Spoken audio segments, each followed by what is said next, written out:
ప్రభు పేరిట అందరికీ praise lord. శ్రమల్లో ఉన్నా, కష్టాల్లో ఉన్నా కూడా నాకే ఎందుకు వస్తున్నాయి ఇన్ని శ్రమలు, ఇన్ని కష్టాలు అని మనం అనుకోకర్లేదు. ఎందుకంటే దేవుడు నిన్ను ఏర్పరచుకున్నాడు కాబట్టి శ్రమలు ఉంటాయి, కష్టాలు ఉంటాయి. ఆ కష్టాల నుంచి కూడా దేవుడు నీకు విముక్తినిస్తాడు.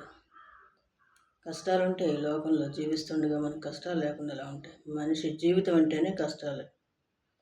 కాబట్టి ఈ లోకం ద్వేషిస్తుంది నిన్ను. ద్వేషించినప్పుడు నువ్వు బాధపడొద్దు. ఎందుకంటే దేవుడు ఏమంటున్నాడంటే, మీకంటే ముందుగా నన్ను ఈ లోకం ద్వేషించింది అని చెప్తున్నాడు దేవుడు. అంతే కదా, మనం ఒక లెక్క కాదు. మనం ద్వేషించినా కూడా మనం ఏం భయపడనక్కర్లా. ఎందుకంటే దేవుడు మనకు తోడుగా ఉన్నాడు. ఆయన ఎల్లప్పుడూ కూడా కాచి కాపాడుతుంటాడు. ఎన్ని శ్రమలు వచ్చినా, కష్టాలు వచ్చినా కూడా ఆయన విడిచిపెట్టే దేవుడు కాదు. ఆయన ముదిమి వచ్చే వరకు నిన్ను ఎత్తుకొని వాడని అంటున్నాడు. ఆయన విడిచిపెట్టడు. మన కష్టాలు, బాధలు అన్నీ ఉంటున్నా కూడా ఎన్ని తొలగిస్తాడు. ఇరుకులో విశాలత కలుగు చేసే దేవుడు. కాబట్టి మనం ఆయన నమ్ముకొని ఆయన మార్గాల్లో నడిచినప్పుడు మనకి మనశ్శాంతిగా ఉంటుంది.